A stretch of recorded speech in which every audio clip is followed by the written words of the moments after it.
A pleasant good evening and welcome to Pete Annamarino Stadium on the campus of Gateway High School in Monroeville, Pennsylvania. Adam Gusky, Vince Russo on the call for you tonight for this WPIAL 5A Big East Conference matchup between the visiting Connellsville Falcons, who are 0-8 on the year, and the Gateway Gators, who are 5-3 on the season. And a week ago, Vince, the Gateway Gators responded well after a halftime tie and a second-half deficit to come back and defeat the Woodland Hills Wolverines in a conference matchup here at Annamarino Stadium. Yeah, it was gut check time. It was the first time we saw the Gators pull themselves off of the mat and bring themselves back in a game where they had been trailing in the second half. They fell behind 21-20 after the Wolverines converted on a 2-point conversion. And we saw earlier this season, whether it be Thomas Jefferson, Pine Richland, or most recently Penn Trafford, the Gators have gotten themselves into situations where they needed to generate offense in the second half and hadn't done so. The offense had gone dormant. And so it was nice to see them not only come out and do it, but do it in different facets of the game. Big plays on special teams, a pick six by Patrick Body, just an all-around effort to get the ball into the end zone and to blow out a Wolverines team that's had a tough season, but has no shortage of athletes. Vince, let's talk about the Gateway Gators a week ago offensively, and I think it all starts with the way Brad Birch is really settling in as the quarterback,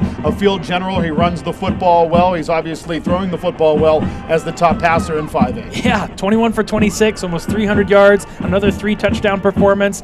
The turnovers came back into play this past week, lost a fumble near the goal line, and then threw an interception to Deontay Williams. But other than that, he's really done a good job orchestrating this offense, spreading the ball around. Patrick Body now the leading receiver in 5A. He's gotten him more involved the past couple weeks, and so I anticipate him continuing to take more steps forward, notably in the running game. Instead of forcing the ball downfield, he's done a much better job of pulling that ball down, taking what the defense gives him, whether that be 5, 10, 15 yards on the ground, and he's continued to help the Gators stay on schedule, so to speak, staying in those second and short opportunities, third and short opportunities. We haven't seen them fall behind the chains quite as much as we did early in the season. Let's talk a bit about Jaquan Reynolds on the offensive side of the football, and he's really becoming a complete package as a running back in the top 10 in the WPIAL, both in passing and in rushing.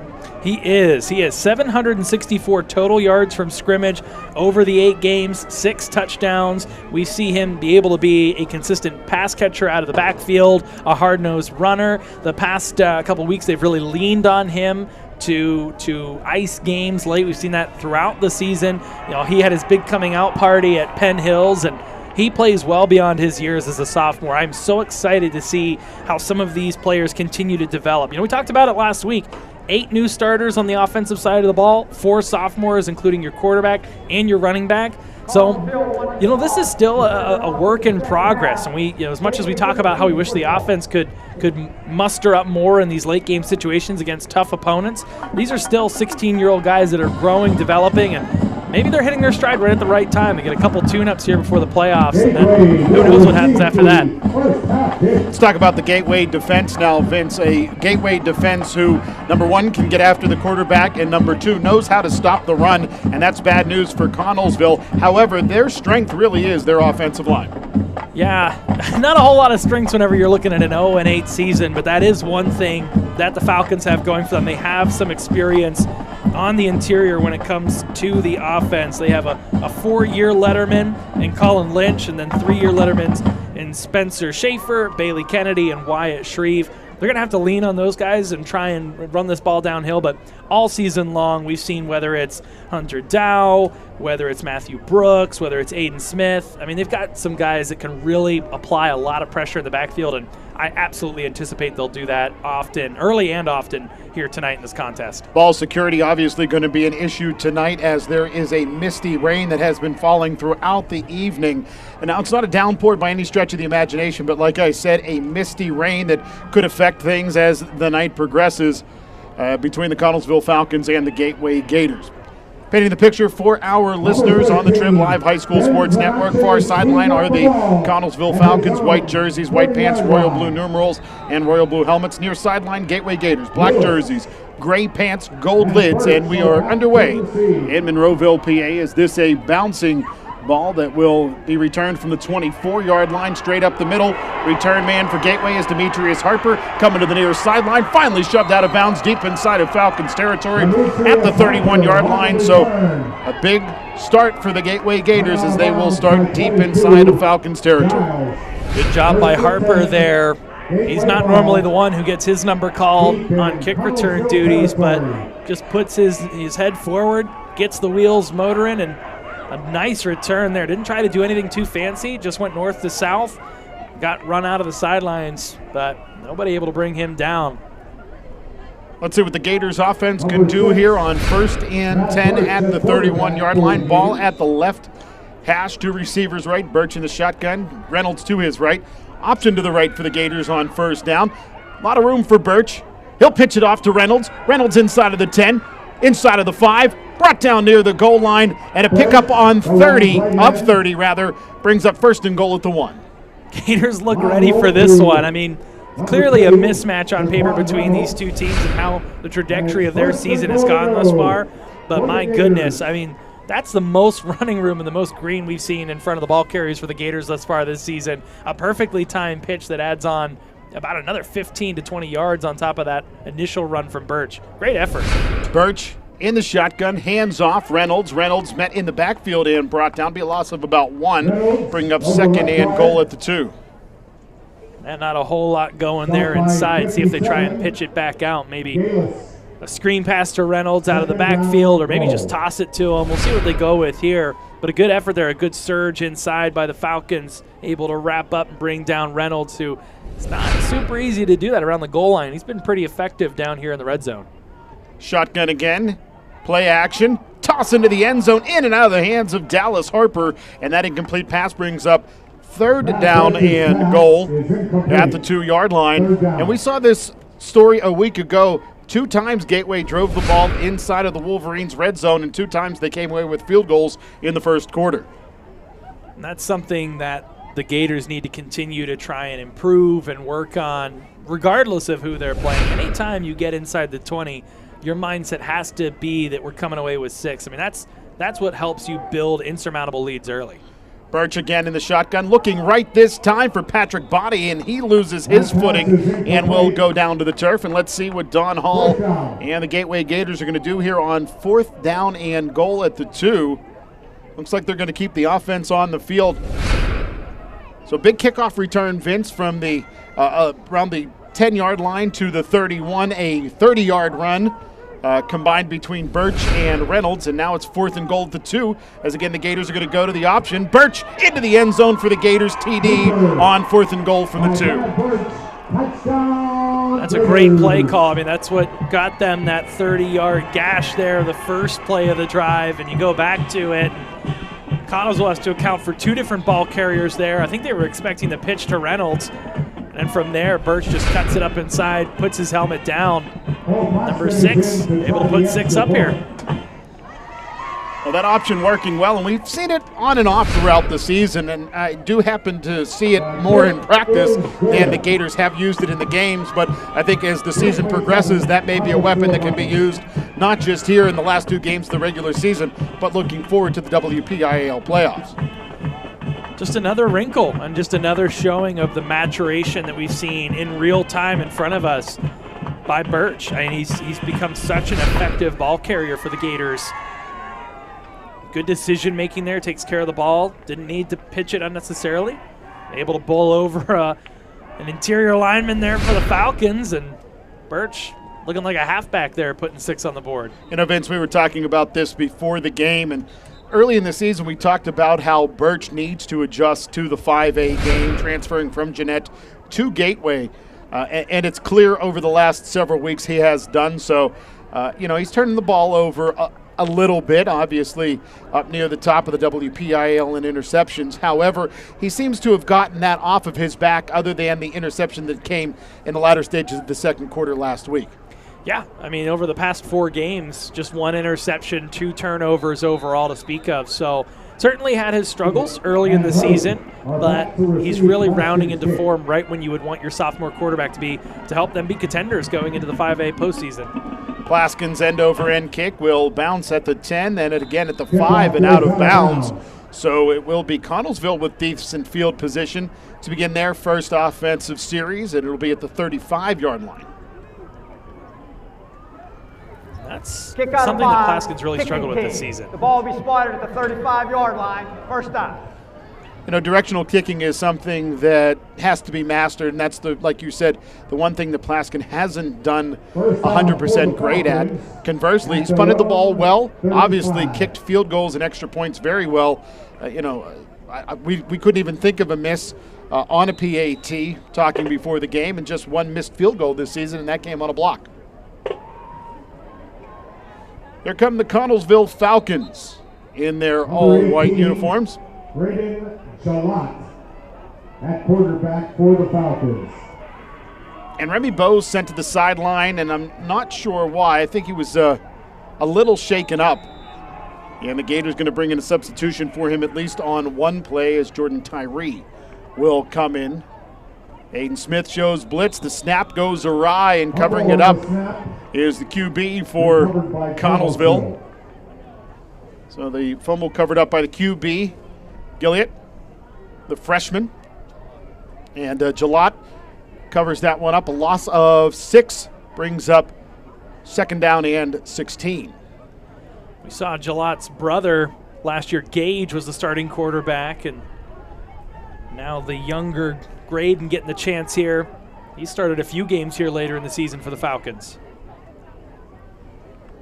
Jalot, he's going to hand off. Nowhere to go for the ball carrier, Zachary David, as he is wrapped and brought down at the line of scrimmage by Matthew Brooks. Been tough sledding for Connellsville all season long. They're averaging just 8 points a game offensively. And the Gators, they're the 4th toughest defense, scoring defense-wise, in 5A, and just about a point away from the top. They average about 15.1 points surrendered against. West Allegheny, number 1 overall at 13.9. So teams are not able to really get a whole lot going against the Gators here. I mean, you even saw last week against Woodland Hills after they surrendered the touchdown to start the third quarter. It was a goose egg the rest of the way. This is a unit that can really apply a lot of pressure and get in the backfield quickly. Loss of 6, then a loss of 2 brings up third down and 18 for the Falcons. They'll run the end around. Coming left to right is the motion man, and not a lot of room for him over this near side right. Jason McBride is brought down. A couple of black jerseys there, including Hunter Dow. And that'll bring up fourth down and about 15. Yeah, obvious punting situation, and now you have your punter lined up inside your own red zone. The Gators going to get the ball back with really good field position again here.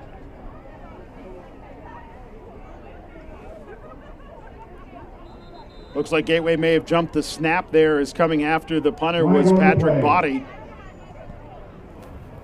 Prior to the snap, offside, defense. 5-yard penalty, still fourth down. Still fourth down. So instead of third down and 15, it's now third down and 10. In punt formation. Birch back to return the punt. Brett Birch back to receive the punt. Good snap, a little low, and the punt away. And this punt will take a bounce towards the far sideline, bounce to the boundary, and out of bounds at the 34-yard line. It'll be first down and 10. For the Gateway Gators, they'll say at the 35, taking a look at that spot on the far boundary. It'll be real interesting to see what the Gators do here, what they do moving forward offensively tonight. Throwing the ball certainly not going to be as easy as we've seen in previous weeks. The weather inclement down there, just a continued mist as we see that up on the screen there. We've been spoiled this season. We talked about last season how hot it was, close to 70, 80 degrees. It's cold tonight. It says 52 there, but after the wind and the rain, feels more like 40 degrees. So throwing the ball is going to be tough tonight for the Gators. I anticipate they might go to the ground game here.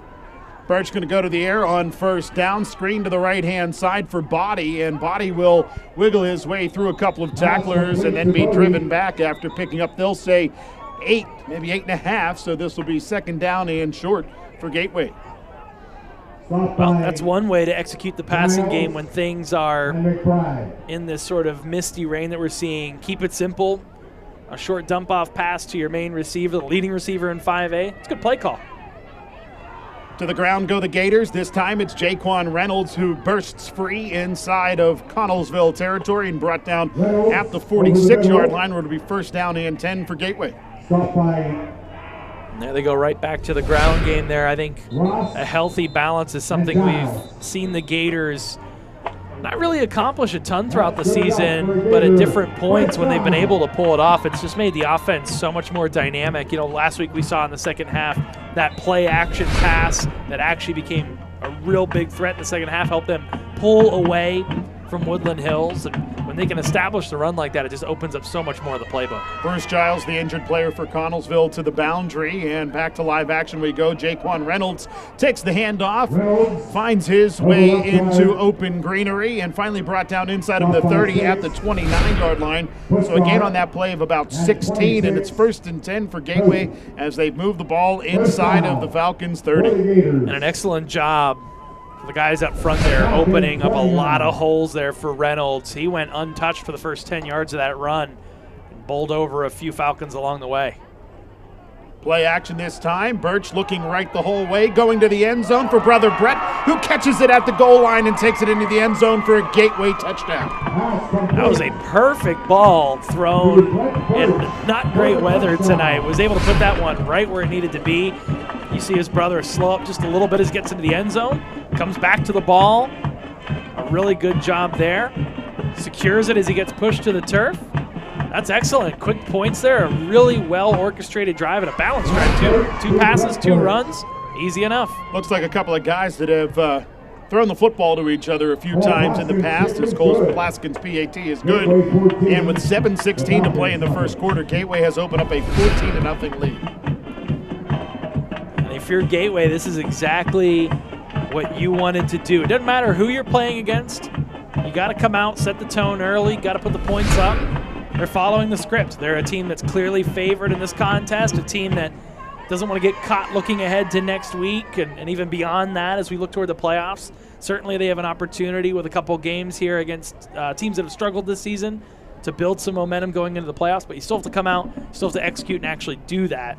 And here in the early going, you get a really great kick return, a quick touchdown off a couple option running plays, get a great stop on defense. You don't make any mistakes on special teams other than the kick out of bounds by Plaskin. But a good job. We've seen some muffed punt returns. They let it lie, and then I really like the balance there on that drive, keeping the Falcons kind of guessing at what they're going to see. Gateway really bunched up yet again on this kick coverage, as Plaskin will boot into this one, coming down the hash mark, and will roll to the boundary again at the 5-yard line. That kickoff goes out of bounds. Kind of a risk reward there for Jason McBride. If the ball gets to the boundary before the Gators get there, you get decent field position at the 35, but you got the speedy Patrick Body, who was only a couple yards from that ball. Ball be spotted at the 35-yard line. First down. And you hear from our referee, it will be first and 10 for Connellsville yet again at the 35. As Don and Donnie Hall having a conversation with Cole Plaskin on the kickoffs coming to this near side left. That's a tough break, but at the end of the day, you got to put that one in position where no matter if someone's going to touch it or not, you're not kicking it out of bounds. 2 receivers to the short side right. Gillott in the shotgun's going to hand off. Nowhere to go for the tailback. Zachary David, tackle on the play by Jameer Harbor. Remy Bowe's also in there for Gateway. Second and 12. And this is tough. You're down 14 on the road. It's cold. It's raining. They've done a good job over that program there at Connellsville. Coach Bill Maxco keeping these guys invested. He's talked about how in the second half of some games it's been tough to keep guys in it, but as you get later and later in the season, you wonder, what is the will to keep fighting here? Wing to the left, twins to the right. Pressure on Gillott, but the pass incomplete as he's able to get it out over to that left side, looking for Joshua Moretta. He's lucky he got rid of the ball when he did. He had Jameer Harbor bearing down on him there, as you see on the replay. If he would have held on to that ball for about a second or two more, he probably would have got wild and might have lost it. So all things considered, an incomplete passer is probably one of the better outcomes you could have asked for on that play. Loss of 2 on first down, incomplete pass on second down, so it's 3rd and a dozen for Connellsville with the ball at the 33-yard line, right hash. 2 receivers left, a wing and a receiver to the short side right.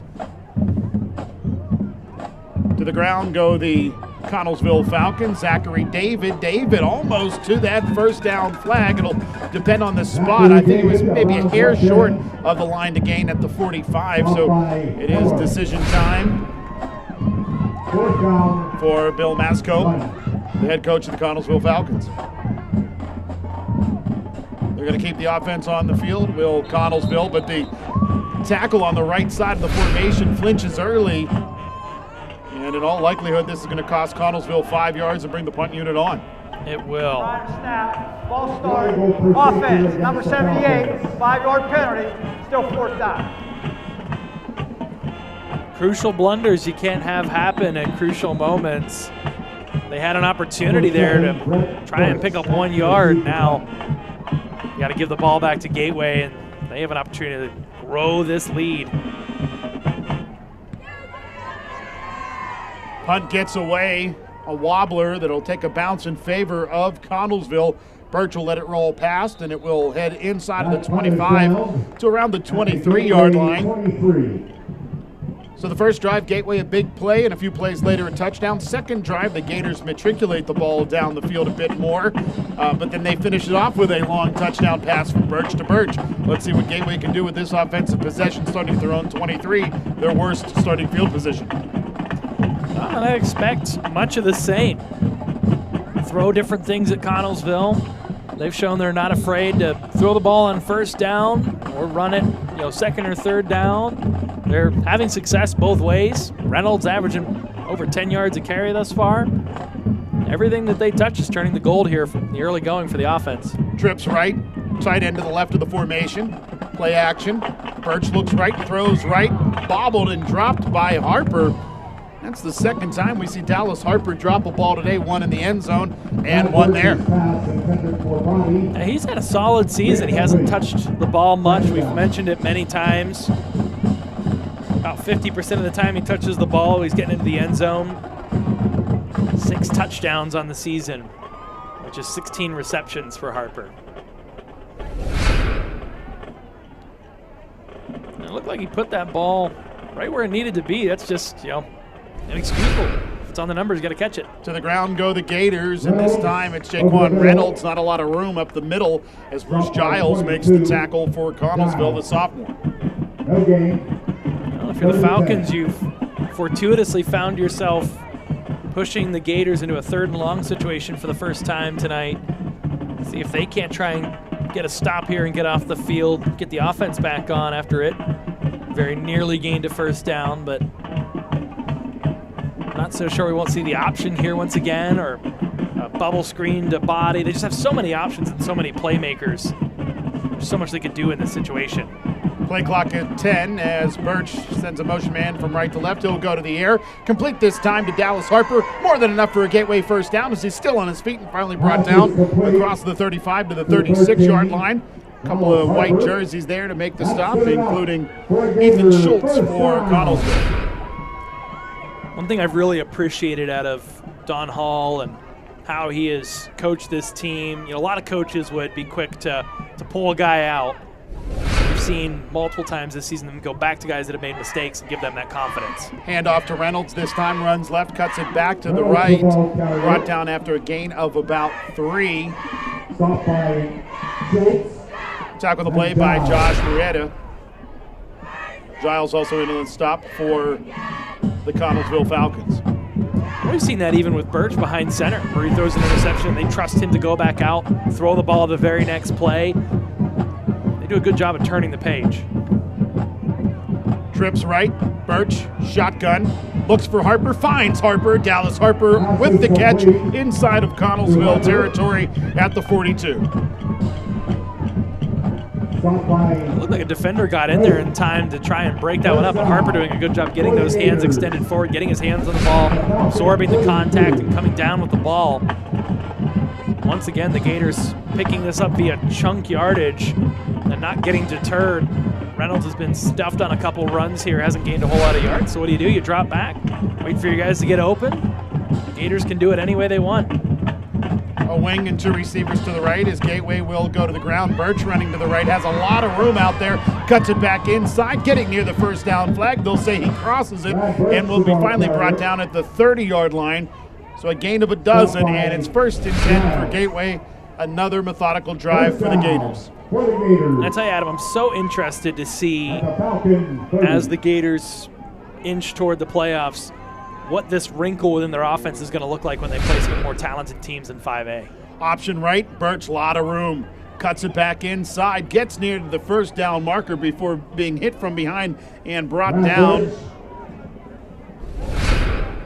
Tackle on the play by Tyler Gallus. This is really only the second week we've seen Birch use his legs arguably more frequently than he does dropping back to pass. 2nd and 1, Birch in the air this time, pressured. Now he's going to step up into the pocket, tosses it down the field, finds a teammate along the goal line and into the end zone. Go the Gateway Gators on a touchdown pass to Remy Bose. An exceptional effort there by the signal caller Birch, stepping up in the pocket, evading a few tacklers, reorients himself. You see him get the ball up, good positioning, gets his feet under him. Able to make a really nice throw between 2 defenders and put that where it needs to be. Bose, a nice catch, and then a good second effort to just step back into the end zone. Kick by Cole Plaskin is up and in, and with 2:50 to play in the first quarter, Gateway has opened up a 21-0 lead over the Connellsville Falcons.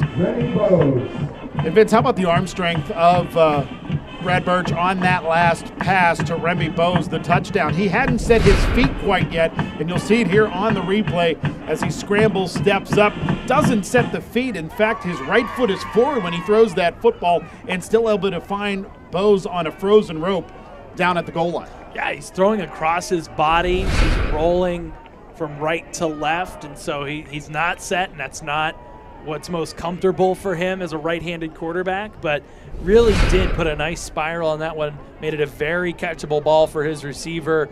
And Bose, sure-handed, he's been excellent this season. Yeah, you just look at the zip that comes out. That's why this guy is getting D1 attention. Undoubtedly, and really good pocket presence there as we continue to see the maturation process of Birch. So Plaskin will kick off. He's 3 for 3 in PATs. However, 2 kickoffs following those PATs have gone out of bounds along the near sideline. Let's see what he does here. Plaskin's kick takes a bounce and will roll past the return man and into the end zone this time for a touchback. So it'll be Connellsville ball at the 20-yard line as Jason McBride watched that one roll by. Yeah, McBride thought he'd take the gamble once again, see if that one trickled out, but Plaskin a good job making the adjustment, making sure to keep that one within the boundaries. And now Connellsville has a long 80 yards to go. They had a little burst, almost picked up the first down. Zachary David with a nice carry. But other than that, it's been a whole lot of nothing for the Falcons thus far on offense. Gillott with 2 to the right, 1 to the left. Blitz shown by Aiden Smith, but he will breach the neutral zone.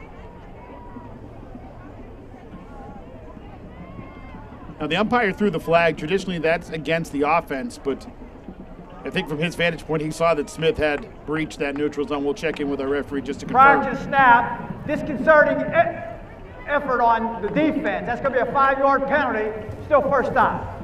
Now that disconcerting effort is a long-winded way to say what Penn Trafford was doing to Gateway over and over again a couple of weeks back out in Harrison City. Yeah, you can't run up and get someone's face in the neutral zone like that and provoke them into moving. Aiden Smith just getting a little early of a jump there.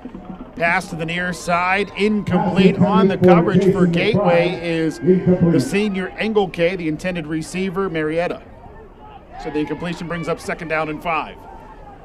We see for the second time tonight, Gillott putting just a little bit too much on that one and airmailing it over top of the receiver. See if he's able to bring that down a little bit. He's had a few men get open thus far tonight, but you got to put it where your receiver can catch it.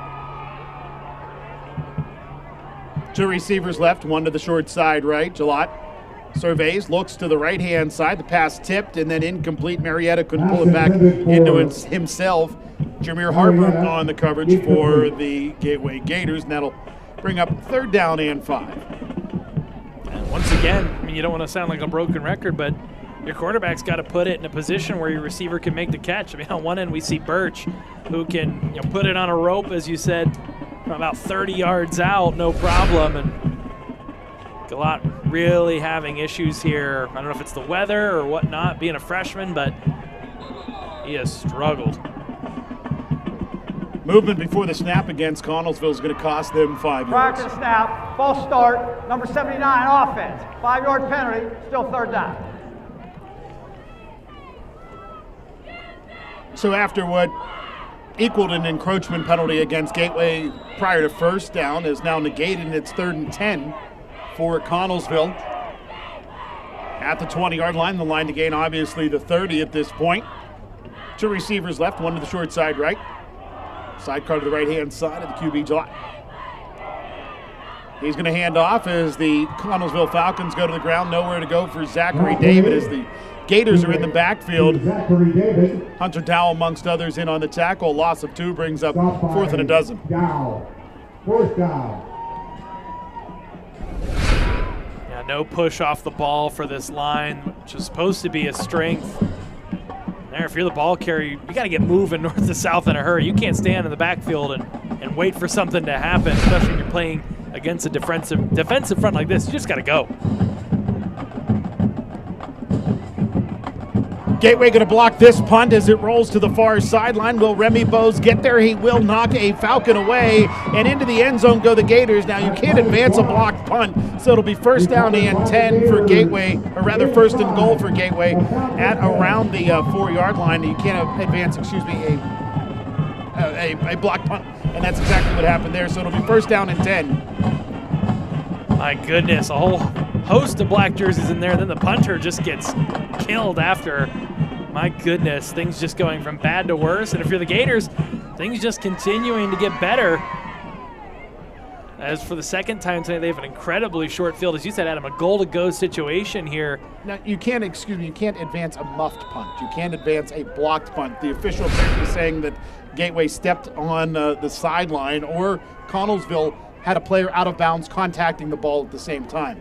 One way or the other, it's Gateway ball, 1st and goal. That block was by number 4, Patrick Body.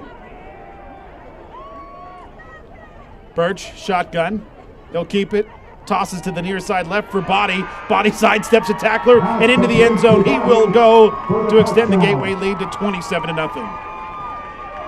Not a bad weapon to have in your back pocket near the end zone. A 6'2 receiver that is notoriously tough to bring down. He just sheds aside that first would-be tackler, and an easy pitch and catch there. A really good sell there on the RPO. I thought Reynolds had the ball for a good 2 seconds there. They've gotten better and better at running that RPO, and their ability to run the football better as the season goes on makes that much, much harder to read. And we've been talking about that for a couple of weeks as Gateway has committed to the run. The play-action game works well. The RPO game works even better. And that's exactly what you saw there. And especially as, Birch and Reynolds get a little bit more comfortable with each other with the ball in the belly and then pulling it back out. As you get more comfortable with that RPO becomes more successful as well. Well, certainly, and you can't overstate, once again, those are 2 sophomores back there. Taking a look at the Gators' schedule, they started with a win against Delaware Valley, a loss against Thomas Jefferson on this field, victories at Penn Hills and Bethel Park before a home loss to Pine Richland. The Gators defeated the Latrobe Wildcats before traveling to Penn Trafford and losing a tough one in Harrison City. Big win last week over Woodland Hills to get off the schneid, and a couple of games upcoming, of course, today against Connellsville, and then next week the regular season wraps up down the road in Murraysville against Franklin Regional. Really interesting. You're looking at some of those teams. The Gators really had their way with Bethel Park and Penn Hills. Those are 2 of the hotter teams in 5A right now, and 2 teams I think that have a potential to cross paths early in the playoffs with the Gators. Kick by Plaskin, going to be returned this time by Connellsville. On the return for the Falcons, I think, is McBride as he burst free up the middle. A little high step as he burst free. He'll come down the near sideline and finally get shouldered to the boundary, but a big return by McBride sets up Connellsville inside of Gators territory. We've seen every couple of weeks someone bust one against the Gators. We saw Brewer take one coast to coast for Latrobe. We've seen some issues throughout the season on the return team. So tonight, that's been the one area for the Gators that they have really not executed in. Kick the ball out of bounds twice, allow your opponent to get down towards your red zone right off the bat. Coach Hall's got to be not super happy about how that unit's performed thus far. Let's see what the Connellsville offense can do here. Sidecars to either side of the QB. Jalot. Two receivers right, one to the far side left. To the ground go the Falcons, and nowhere to go for Zachary David. As in the backfield to make the stop was Demetrius Harper, but basically Zachary David just fell down. Well, it didn't help that it was a bad snap. So Galot had to go up and get that one, and then by the time he brought it down the running, you see the timing was just completely off. Just sort of pitched it right to the running back up towards his face mask. And by the time he brought the ball down and was able to secure it, he had a black jersey wrapping him up. Two receivers right, one to the far side left again. Sidecars to either side of the Connellsville QB. Gateway shows blitz. Connellsville going to keep it. Running left is the quarterback, Jalot. He'll be wrapped and brought down by Elijah Heller. Elijah Heller making that stop after a gain of a couple for the Connellsville Falcons. Gain of about 5 on that play brings up 3rd down and 8. Good fake there. You see Harper bites on it up top, and then a little bit of wheels there from the signal caller, but Heller, good closing speed, took a good angle there to make sure that it wasn't that much of a gain. And a good open field tackle to go along with it, the senior tackling the freshman QB. One receiver left, two to the near side right. Handoff, and Zachary David, the ball carrier. Not a lot of room for him to go as he is brought down by Demetrius Harper. Harper, the right outside linebacker, making the stop there, bringing up 4th down and 8. That'll wrap up the first frame as Gateway will take a 28-0 lead over Connellsville into the second quarter. Vince, everything working right for the Gateway Gators, save a couple of kickoffs thus far here in this football game. Yeah, the kickoff unit has struggled thus far in this one, but if that's the worst thing you got going for you, I mean, everything else has more than made up for that, certainly. Offensively, they're doing whatever they want to these Connellsville Falcons. Defensively, they have not surrendered more than first down? Have the Falcons even gotten a first down No, yet? They have not. Offensively, they have not been able to pick up a first down in their lone big play of the day. Obviously coming on that big kickoff return by Jason McBride as you see that rain continuing to fall. It's a very fine, misty rain, which basically just gets you wet and keeps you wet all evening long. Yeah, and it's cold. You know, we've had good fortune thus far this season with how nice the weather has been, but I can tell you, being a spectator or being down there on the field for this one, the players get to move around, and that's great, but it is cold. So those hits, every hit you take hurts just a little bit more. It's windy out there tonight, too. Trips to the right, one receiver to the near side left. Motion man from right to left is McBride. Gateway shows blitz, brings pressure, and the pass will be knocked down to the turf, nearly intercepted as the pass intended for a Connellsville receiver incomplete. That'll bring up a turnover on downs. It'll be 1st and 10 for Gateway at around the 25. You know, honestly, I mean, I'm not doubting. I think that was Jameer Harbor. I'm not doubting that he could have had a sizable return there, but, you know, instead of intercepting it at the, 5-yard line there, yes, it goes through Harbor's hands. Now you get it at the 25-yard line, so no worse for the wear, I'd say. And if he loses his footing there, it actually ends up being a gain of about 20 with the dropped INT. Birch shotgun, sidecar left, trips left. Birch running to his left, will toss it off to his brother Brett. He's across the 30, tries to hurdle a man at the 40-yard line and will be brought down at around the 41-yard line, and I think Birch is going to be guilty of hurtling here as he attempted to leap over a player who was clearly up on their feet and not heading towards the turf. We'll check in just to confirm that that's what it is, but I don't see any other reason that a flag would come in that circumstance other than hurtling. Heck of an effort. I'll give him that. I didn't know that Birch had those kind of hops. He got up in a hurry. But, yeah, they certainly try and avoid those plays here at the high school level, try to avoid guys getting hurt. Personal foul, hurdling, offense. That's going to be a 15-yard penalty from the spot of the foul. Still first down. It's not a penalty you see very often, and a lot of it has to do with the fact that a lot of times officials have a tendency to say the defender was on his way down because he was lowering himself to make the tackle, and there the defender just had lowered himself just a bit before standing back up, and that's why Birch gets whistled for the hurdling, and Gateway will end up with 1st and 10 at the 25, and they'll go to the air again, and this time the pass complete to the near side right. Off to the races goes a Gateway Gator. It's Inez Jordan breaking a tackle inside of the 25, the 20, the 15, the 10, the 5, and down towards the goal line. They give him the goal line and a touchdown, Inez Jordan. An incredible effort, but I'm pretty sure he stepped out of bounds. Let's take another look. I mean, I think he was well out, too. I don't know how this one got missed, and I'm happy for the guy, Inez Jordan, someone that doesn't get the ball a ton, but does a good job when he gets it. Let's see if we get the replay here. As it's right here, he cuts, he gets shown toward the sidelines. Did he stay in? Ooh, that's incredibly close. He might even on that next step. Let's see if it keeps rolling. Oh my goodness. I mean that is super close. Well, giving Inez Jordan the touchdown, the officials who were down on the field number 1 and had a straight ahead look at it as opposed to the angle we have, they said it's a touchdown, and it's a touchdown for the Gateway Gators. Yeah, and a great effort there at the end. Even there, he looks like he might be down just a little short. Hey, what a shout out to our replay crew there, giving us some great angles. But my goodness, a great effort. And that's why you got to tackle. You got to wrap up. Doesn't matter if a guy's around the sidelines. You got to give him that extra push and make sure definitively that he's out. You can't count on at the high school level you're going to get calls like that. There's not replay. They don't have those sort of resources. So you need to make for sure that you're bringing that ball carrier down to the turf.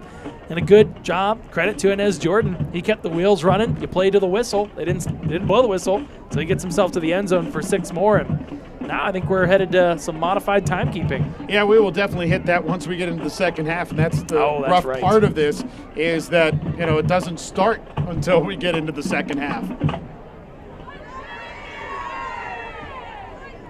You think they'd have a caveat for that? Yeah, I think that maybe 35 in the second half, but maybe in the first half, if you find yourself up by, 48 or something like that, which obviously we haven't reached yet, but with 11:19 to play in the second quarter and the way this ball game's going, it's not out of the realm of possibility as this kick will carry to the far sideline and will be returned by Jason McBride. McBride, who had a big return the last time, not much room this time, brought down at the 15-yard line, will be first down and 10. Yeah, I mean, even after that long return, you saw the Falcons were unable to move the ball more than a couple yards. They're getting no push up front. That's supposed to be the strength of their team. The quarterback can't put the ball toward the hands of the receivers. I just don't see anything really going right for Connellsville thus far tonight, and it's just been that sort of season. And Adam, we talked about some of the notes and research that we do before these games. They didn't win a game last year. They haven't won a game so far this year. I don't know officially, but the losing streak for Connellsville has to be up near 20 games. Trips left, one receiver right. Jalot's going to hand off on a draw and nowhere to go for the Falcons tailback, as again it's Zachary David and Hunter Dowell's in there to make the stop for Gateway on the loss of 5. Back to the 10, brings up second down and 15. We've seen the Gators pour it on some teams this year. We've seen them pour it on some good teams. You look at a Bethel Park 3-0 in their conference. Penn Hills took Pine Richland to the wire. But so far tonight, these two teams just don't look like they're in the same classification. Trips left yet again for Jalot. And movement from the slot on the near side left. That's going to cost Connellsville another 5 yards back to the 5.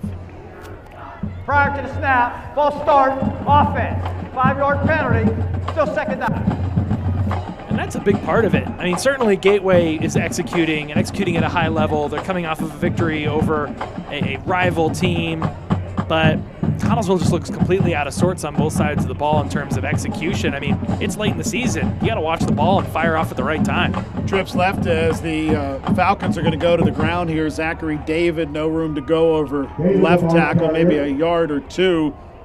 Stopped by Horton. As Christopher Horton, amongst others, in on the tackle. Big Christopher Horton with an INT a week ago in the latter stages of the second quarter against Woodland Hills.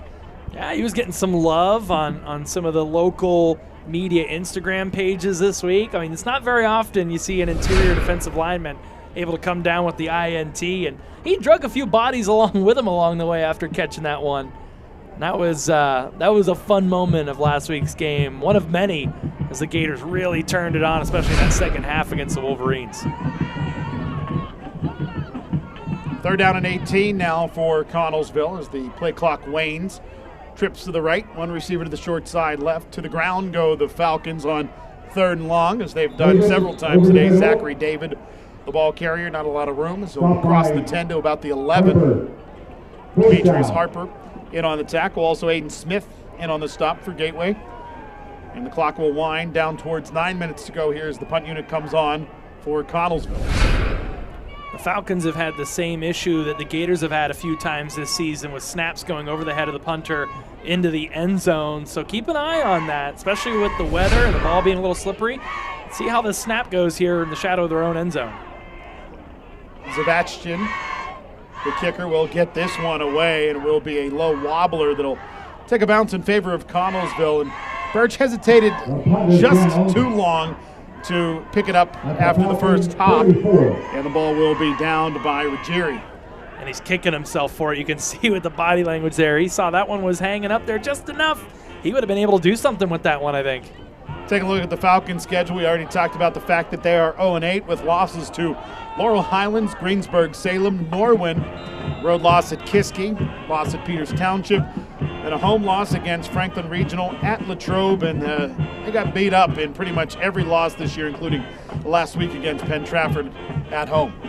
Yeah, they really haven't come close yet this season. You see there another procedural penalty against the Falcons. They just don't look ready to play at this level of competition. Offside, defense, 5-yard penalty, still first down. First down, 5. And it's tough, Adam, when you have a couple seasons like this. Guys don't want to come out. They don't want to play on the team. You have a hard time. I mean, they have just 37 guys on a 5A roster this year. That's tough. Twins to either side. Birch going to go to the air. Finds his brother Brett, who leaps up, catches the football, and will be brought down inside the 10 at around the 8-yard line as the Birch-to-Birch connection happens again, and it's 1st and goal for Gateway. Good job going up and high pointing that one over top of the defender. Another really nice ball by Birch. That was excellent. We thought the rain was going to hamper the passing attack for Gateway, as the Gators going to be guilty of a false start here. Prior to the snap, ball start, offense, number 74. 5-yard penalty, still first down.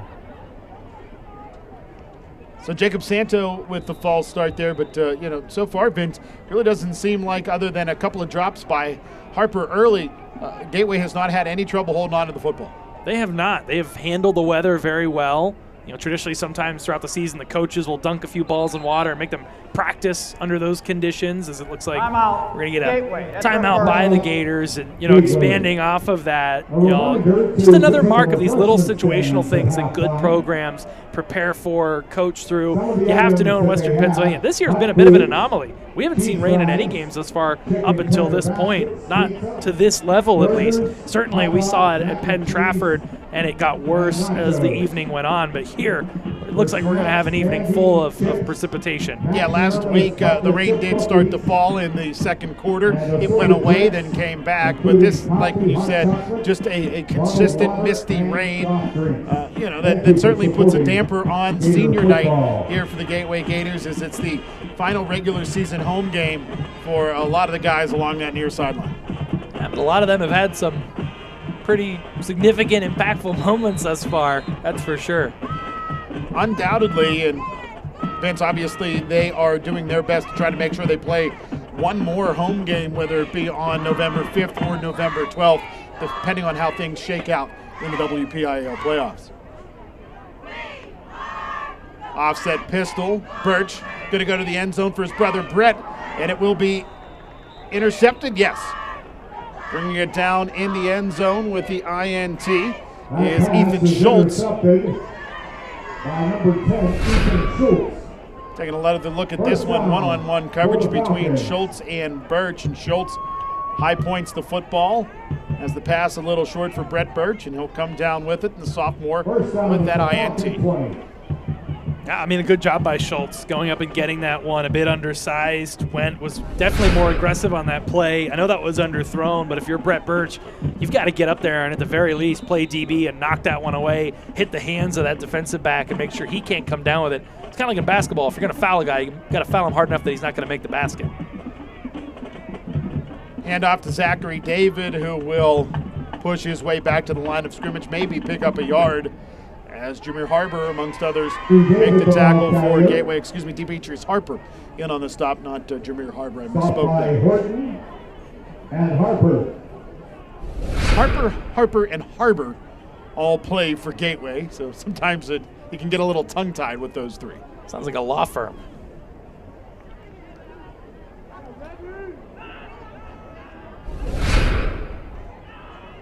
Trips right this time for Connellsville as the ball is dropped by the freshman QB, Jalot. He'll roll to his right. He's going to be wrapped and brought down by Remy Bose. The ball comes loose. It's picked up. It's Matthew Brooks. He'll take it towards the end zone. And into the end zone goes Matthew Brooks, the D tackle, with the scoop and score.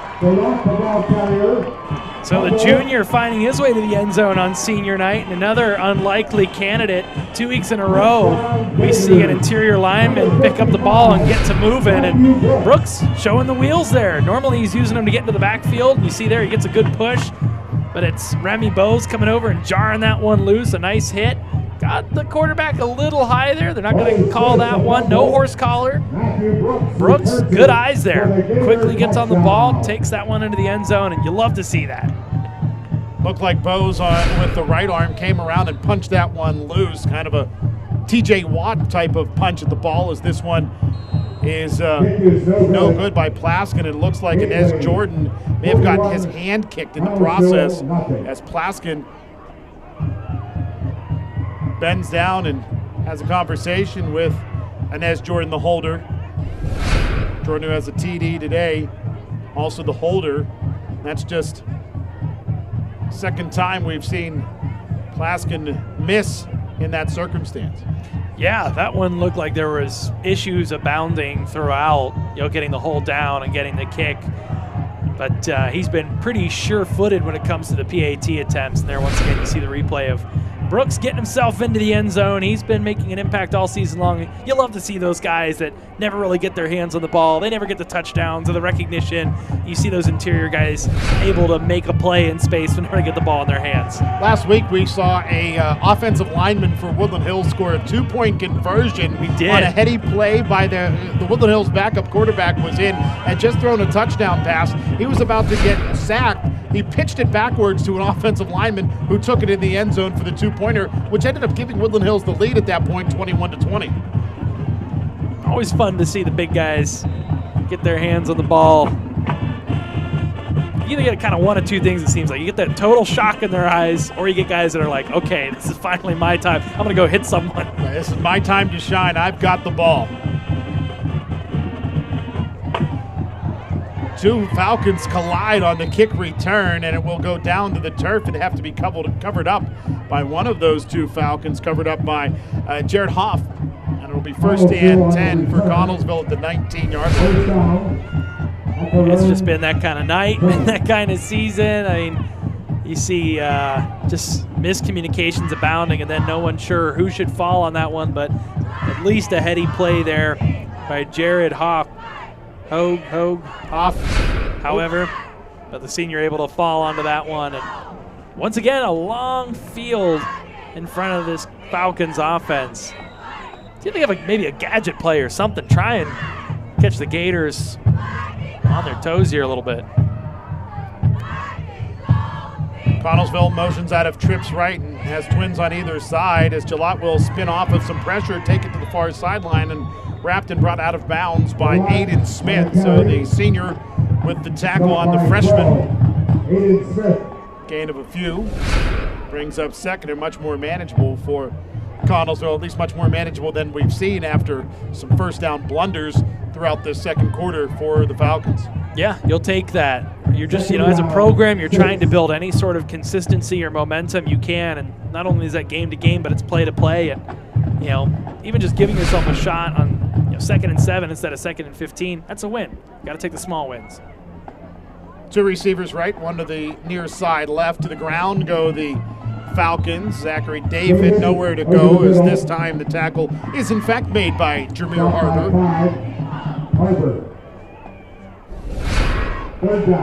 Just nowhere to go inside. And that's been the theme much of this season. Teams, if they have a little bit of speed, hard to get an edge on this talented and athletic Gators defense, but I don't know that we've seen any team consistently go between the tackles north and south other than maybe Thomas Jefferson early in the season. Running against this front for the Gators is no easy task whatsoever.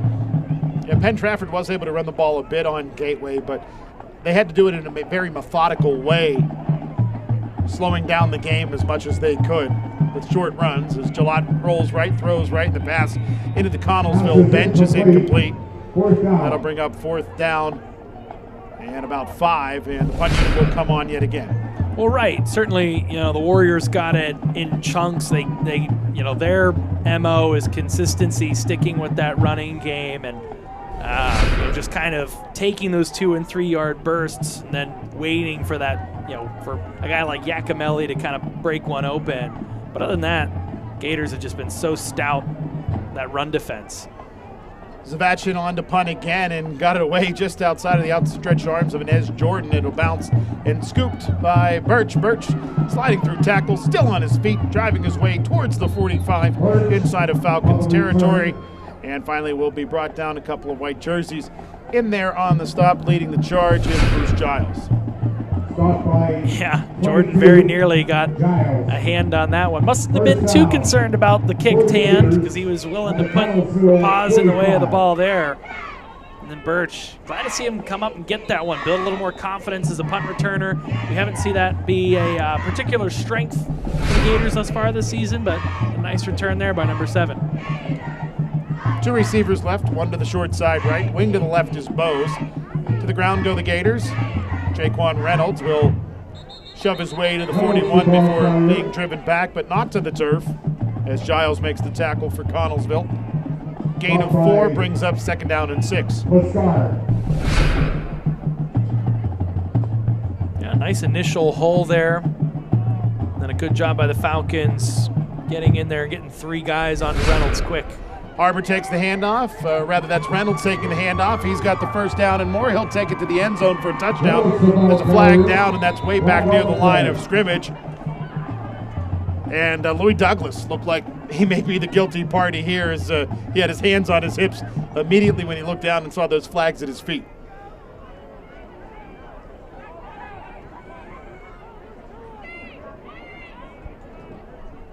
So we'll check in with our referee here, but in all likelihood, it's going to be a hold against Louis Douglas. Offense, 54, 10 yards from the spot of the foul, replay 2nd down. Spot of the foul was the 40, so a 1-yard gain for Reynolds, which, was a touchdown other than that hold. So now it's 2nd down and 15 for Gateway. The line to gain the 35, the ball at the 50. Trips left, Birch tossing it to the near side right for Reynolds, and he can't hold on to the football. So a drop there for Reynolds, and we've seen Jalot with a tough time holding on the football a bit on the other side of the ball. So the rain playing a factor, but not the factor we thought it would before the game. Certainly. I think the Gators particularly have made some good adjustments, and Birch has definitely put the right touch on the ball to make it easy for his receivers to come down with it. You don't see that too often with Reynolds. He's pretty sure-handed. Like we said, one of the top 10 receivers as a running back in 5A. Not only can he catch the ball well, he's really good after the catch too. Play action. Toss to the near side right, complete to Body, and Body will step to the boundary inside of the 40 at the 39-yard line. So it'll be 4th down and about 4 for Gateway. It's a circumstance where you're too close for a punt and too far for a field goal, so the offense will stay out there. I love how Body just invites contact offensively. Reynolds, the ball carrier, picks up the 1st down and more as he's inside of the 30 to around the 28-yard line. Gateway not hesitant at all there. They said we're going to run the football here on 4th and 4, and they got it done. They did. And they've been able to slow Reynolds a few times, but so far tonight I'm putting my money on number 2. He has done an excellent job putting his head down, getting yards after contact. Really a continuation of all the things he's done well so far this season. Gabriel Ujeri is shaking up, the 5'5" junior defensive back. The athletic training staff and coach is taking a look at Ujeri. Good news, he'll get to his feet and head to the far sideline. This is a Gators team that everyone who seems to get the ball in their hands is looking to initiate contact offensively. You'll see Reynolds here put his helmet down right into Ruggieri. He's not shying away whatsoever. And if it's not the ball carriers, these receivers for the Gators do such an excellent job of targeting people downfield, getting in front of them, and opening up running room. So no matter where you're at defensively, you got to be ready. Someone's going to come and try and hit you. Hand off again to Reynolds over left tackle inside of the 25, and he will be brought down at around the 23-yard line. Down at the bottom of the pile, Joshua Marietta.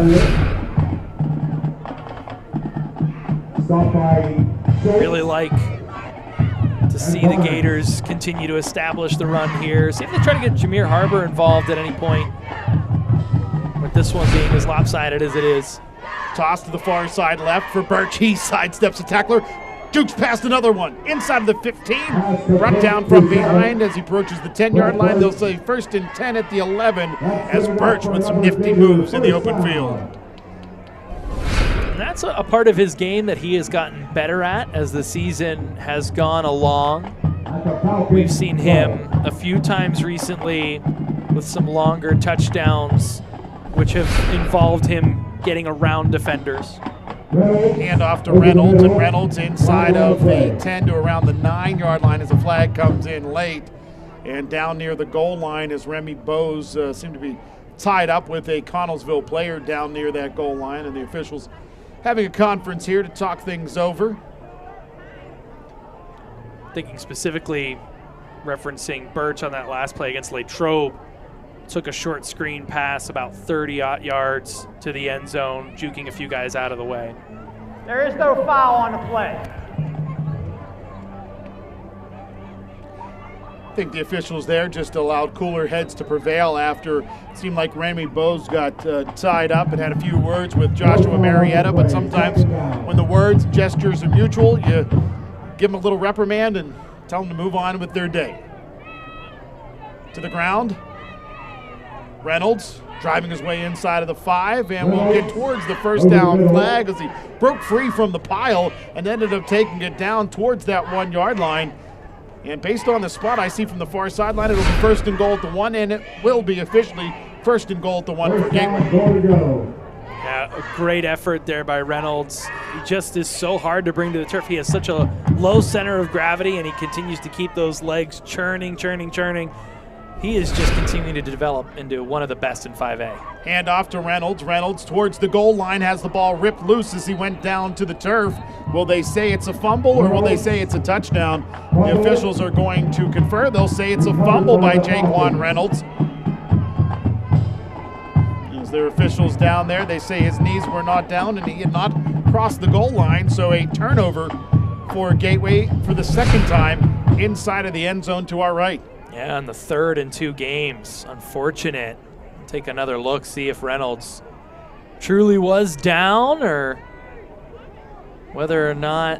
See, he's extending, keeping himself up, and the ball not loose just yet. Yeah, that looks like a fumble. I mean, that's real close. That's real tough, but a big break for the Falcons. I'm sure. Yeah, Don Hall not super happy about that one. Well, regardless, I think the fact that we don't have 20 cameras to refer to, it's tough to make the call there if Reynolds has the goal line, or if he fumbles the ball, or if he's down, and I believe a sideline warning going to be issued against Gateway's Don Hall. Sideline warning. This is your first warning. And certainly given the side judge on the near side a big earful. And Don will now settle himself down after the sideline warning. And it'll be 1st and 10 for Connellsville after their second takeaway in that end zone to our right. Falcons go to the ground. Nowhere to go for the back. As a bunch of Gateway Gators are in there. Remy Bowes in on the stop. Aiden Smith. Also Matthew Brooks. We'll see where they spot this one. They'll say a loss of 2. Ultimately, it'll be 2nd and a dozen.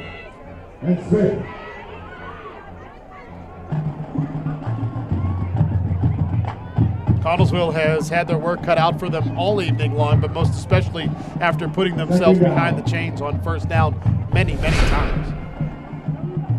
Yeah, they haven't really seen a whole lot go right in this game from an offensive production standpoint. We've seen bobbled snaps, bobbled handoffs, errant passes.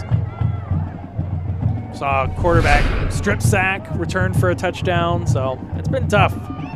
Second straight handoff goes to the freshman tailback, Xavier Malone, and the tackle is made by Matthew Brooks. Stopped by 55. Brooks, who already has a touchdown today, comes from that right DN spot, completely unblocked, and envelops Xavier Malone, then ends up getting some help from Remy Bowes in the cause. And again, it's one thing to get, blown off the ball, to, have things happen where you're just bested by a superior opponent, but too many times with Connellsville, we're seeing just a lack of execution and situational awareness, missing blocks, not being where they need to be on the field, kick returners running into each other, mistakes you really just can't afford to have here in Week 7, Week 8, late in the season. You can see the rain has picked up significantly here as we'll Timeout, Connellsville. see a timeout from the Connellsville Falcons. So 1:07 to play here in the second quarter. Falcons face a 3rd down and 12 with the ball at the 18-yard line, where it's a 41-0 score. Speaking of scores, obviously we're getting close to the playoffs. Scores around the conference getting more and more crucial. Penn Trafford up 14-0 on Franklin Regional. Woodland Hills up 14-7 on Latrobe, as Latrobe really fighting to even give themselves a shot at the playoffs at this point. Big battle of the unbeatens over in the Allegheny 6. Moon up 9-0 on Bethel. So that's one to keep an eye on. And South Fayette, who's really struggled this season, up 21-7 on USC. That Allegheny 6, there is a lot still left to be determined when it comes to the playoffs there, as we see the top 5 pop up on the screen. Talked about Moon already. They're the number 1 team in 5A at an undefeated 8-0. Penn Trafford at number 2 at 6-2. Pine Richland 4-4. They're number 3. Gateway behind Pine Richland, as Penn Trafford and Pine Richland beat Gateway earlier in the year. The Gators at 4th, and Penn Hills routes out the top 5 at 5. As Jalot's going to keep it, run to his left, and he'll be brought down by Demetrius Harper. We were talking amongst our crew before the game, but Pine Richland with a couple of crucial injuries. Their quarterback out for the season, ball carriers out for an undetermined amount of time, and so we saw that as a big factor in them falling to North Hills last week by a point, and suddenly that team doesn't look as ferocious as it was early in the season. And I got to tell you, Adam, I think 5A is just completely wide open. I have no idea what's going to happen in the playoffs. I would be the same amount of shock, surprise, whatever emotion you want to tie to it, to see the Gators at Heinz Field as I would seeing them struggle to make it out of the quarterfinals. I mean, I think there's about 7 teams that have a legitimate chance to make some impact in 5A, and it's going to be really interesting to see how that shakes out here. Timeout, Connellsville. So Connellsville took as much time as they could off of the clock before asking for the timeout in the latter stages of the play clock. So they will bring the punt unit on here with about 14 seconds to go. That rain just continuing to fall, and it seems to have gotten heavier. Now, obviously, we are inside, not out there in the elements to tell how big the drops have gotten. But earlier on, it was a miserable, misty rain. Now it looks like the drops have gotten a bit bigger, and it's more of a driving rain.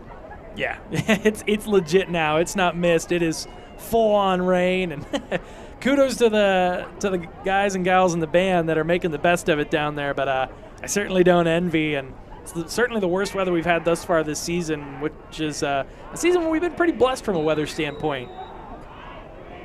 Yeah, we were talking last week about how last season these two teams met on a beautiful night down in Connellsville. It was warm. It was, really a nice evening down there in Fayette County as this ball will be punted away. Conversely, a year ago when Gateway took on Woodland Hills, it was a cold night as this ball will be scooped up by Birch. He ran left, brings it back right, picking up some blocks. He's got some greenery. He's got a convoy in front of him to the 20, the 15, the 10, inside of the 5. It'll cross the goal line for a Gateway touchdown. A long way to run, but Birch gets his second TD. And as much as that is an absolutely terrific effort by the return man, Birch, it's an even better effort by his blockers to recalibrate as he turns back his course across the field.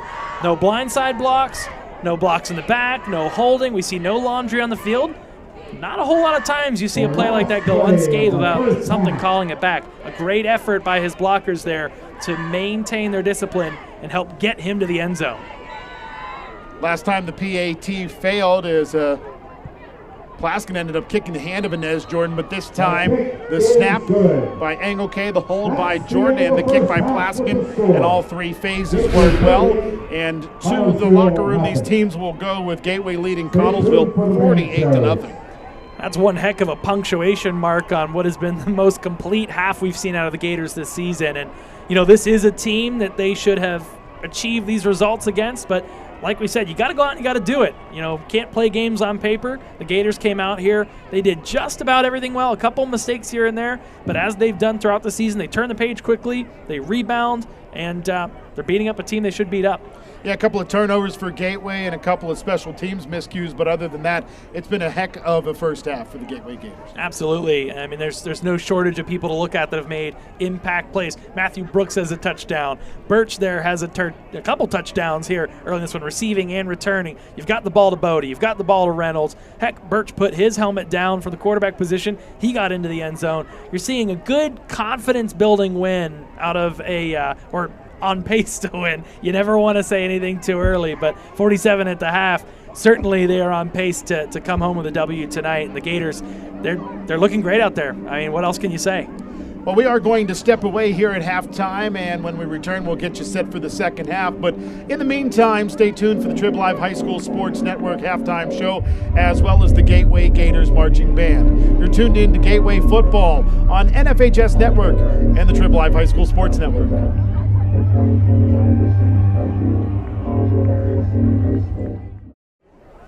Set to begin half number 2 here in Monroeville, Pennsylvania, as the Gateway Gators lead the Connellsville Falcons 48-0 through 24 minutes of football. Adam Gusky, Vince Russo on the call for you here at Pete Anamarino Stadium. Good to have you along with us on the NFHS Network and the Trib Live High School Sports Network. Gateway pretty much got everything right in that first half, other than a couple of kick returns, a couple of special teams mistakes overall, and Vince, a couple of turnovers as well, and a couple of red zone turnovers, and that's 4 red zone turnovers for Gateway in the last 2 weeks. Yeah, certainly it appears the Gators are going to walk out of here with an important conference victory, one that we should have noted earlier is going to clinch them a playoff spot this season and enter them into the postseason tournament. But even bigger than that, yes, a couple little things here that might not really make much of a blip in a game where you're up 48-0 at the half. but it's a bit of a pattern that we've seen throughout the season and something the Gators have to rectify when they're playing good teams. You got to come away with points, and you got to come away with 6 points more often than what they have been when they get the ball deep into opponent territory. Second half underway as Plaskin's kick will carry down towards the 12-yard line. And I think the return man put his knee down, so it'll be the 12 or 13, where it'll be 1st and 10 for Connellsville. And Vince, getting back to the fact that Gateway needs to get 6 and not 3. Last week, 4 times Woodland Hills got the ball, or rather Gateway got the ball into the Woodland Hills red zone in the first half, and ultimately only came out of there with 6 points out of it because the other touchdown was a longer touchdown. It was. There was a turnover inside the 1. Your quarterback fumbles the ball, which leads to a long return the other way. And you see a couple drives stymied inside the 10-yard line, which limits you to 6 points. We saw that. They went up 6-0, surrendered a touchdown. All of a sudden, they'd been dominating the pace of play in the game, but they were losing. Connellsville with the ball to begin the second half as we are in the modified timekeeping system, so the clock will run. And we do see the starters out there for at least Gateway here in the early stages of the quarter, and I don't know how much you're going to see them. Probably one series on each side, maybe not more than that. Yeah, I would not have been surprised had they not come back out in general with this game very much in hand. And, you know, one more important conference matchup, you do sort of start to turn your attention towards the postseason now that you've got a bid all but locked up here. Connellsville went to the ground on first down, picked up 2 yards, and now it is 2nd down and 8 as Connellsville has brought in a second quarterback, and to the ground go the Falcons on 2nd down and 8.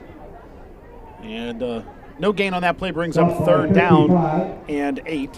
As the quarterback is Zachary David, the senior, who started the game at running back but is running the Wildcat QB at this point. I'm sure that's one thing we'll see for both of these squads is seniors getting in. Seniors maybe that don't get quite as much action on both of these squads. You get later in the season, especially here tonight for the Gators on senior night, you want to give guys an opportunity to have some lasting memories and some last opportunities to make plays here in a game that's pretty much over at this point. In addition, you'll see some of these starters come out and kind of get that curtain call as well after making a token appearance here in the third quarters. Connellsville's going to go to the air, and a popped-up pass, and all set up for it was Patrick Body, but Elijah Heller ends up breaking it up, trying to make the diving play. But either way, the Gators got to be happy with what happens in the secondary there. Absolutely. Not too often we see that secondary not come down with the ball in situations like that, as Body can't believe it. But, yeah, heads up play by Heller. At the end of the day, his job is to knock that down. Good snap, punt away. Birch, who has a punt return for a touchdown to go along with a receiving touchdown, is going to scoop this one up at around the 34-yard line. Brings it to the near sideline, still on his feet, to the 40, trying to cut it back, and he will be brought down as he heads towards the 35. They'll say the 37 is where Birch will be stopped. So it'll be Gateway football inside of Connellsville territory, and that was a very common theme in the first half. Yeah, they've done throughout a lot of the season, have really done a good job with field position and setting themselves up for success, giving their offense a short field, giving their defense a long field to work with. It looks like we got a block in the back, though. Late call.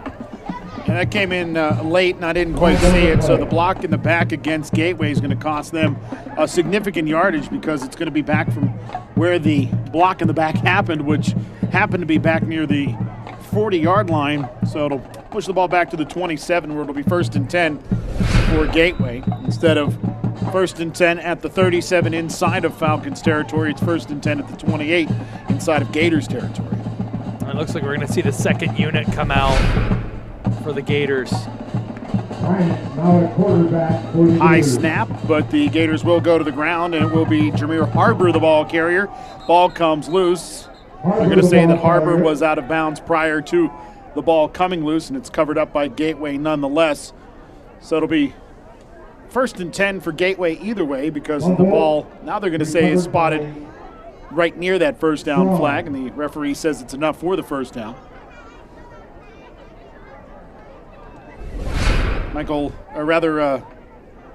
Alcedro Bryant, the freshman quarterback, is in there for Gateway. As we take a look at Harbor's run here, came to the near side, and ball was punched loose. You heard the whistles blowing before it was covered up by a Gator, but Waylon Carter was there to cover it up either way. As running with it to the left-hand side, now passing it off. The pass complete to Micah McBean, and McBean shouldered to the boundary, but he has more than enough for the first down. There's a flag down at around the 46-yard line. We'll check in with our referee to see what this is. Probably a hold on David Howard there on the outside. Offense, number 9, 10 yards, was spotted a foul, replay first down. Yeah, that's exactly it. You'll see it at the top of your screen here. Nice RPO there. See the freshman deciding to dump that off at the last second, but you'll see Howard here at the top of the screen. Just a little too handsy there on the block, and good job absorbing the contact there by Micah McBean. Jason McBride laid the boom there. Didn't wrap him up, though, so McBean bounced right off him. So again, Gateway backed up. Now it's first down and 14 with the ball at the 35, the line to gain the 49. High snap. Harbor's going to get underneath it. He's going to run to the near side, picks up a block, cuts it back inside, then back to the near boundary, and he'll be brought down as he takes it across the 40 towards the 43-yard line. Looked like there was a lot more room for Jameer Harbor had he kept cutting it back to the inside, but instead took it to the near boundary, and it ends up being a gain of about 7 or 8 instead of what would have been a first down in all likelihood. Yeah, hard to be critical when a guy steps up and makes a play out of a broken play, but it did seem like he sort of made the wrong read there and cost himself a whole heck of a lot of yardage. Hand off again to Jameer Harbor. Harbor trying to bounce it left, and a very nice open field tackle for Connellsville. And that'll be a gain of about 2, and that brings up third down and 5 from the 44. Yeah, good job coming up there at the linebacker position. And Harbor's a big guy. He's got some size. He hasn't carried the ball a ton this year, but he's 6'1", 205 pounds. As you see, runs with a full head of steam. And starting left outside linebacker for the Gators defense, starting to get some run here on offense in this blowout situation. Cut back here for Harbor. He'll cross the 45 and try to carry some tacklers with him to the first down flag, but it'll be brought down a yard short. Don Hall, decision time here, just to bring the punt unit on 4th and 1, or does he keep the offense out there to try to grind out this first down? Worth noting, Harbor is someone who was in the running for that lead tailback role at the start of the season, and obviously Reynolds has shown that he was able to separate himself in that battle, but that's not a knock on Harbor. He certainly has some speed and some finesse there in the backfield. Nice to see him to be able to kind of showcase some of that here, the senior on senior night. Yeah, last year we saw him get a decent amount of run as the third back for Gateway, as Gateway's going to go to the ground here on 4th down, and it's going to be a turnover on downs. A slow developing play there, not a quick hitter. I think a quick hitter gets a first down there, but slow shotgun snap, a slow handoff, and that leads to a stop in the backfield, a loss of 1 and a turnover on downs. And I'm not against going for it there. Your defense has been an insurmountable force for the Falcons, and so you really don't feel all that bad about giving them the ball at your 47-yard line, it looks like, and you have to think you had good odds there to pick that up. Just unfortunate. Not sure that's the play call that they wanted to see there, but that's what they ended up with. Looks like a fresh 11 out on defense now for Gateway, as Connellsville is going to go to the air pass to Jason McBride, and McBride is going to be banged around by a gang of black jerseys, and then ultimately pretty much every defender gets involved in the stop after a pickup of 3 to the 44. So this clock continues to wind down towards 4.5 minutes to go in the third quarter here in Monroeville, Pennsylvania.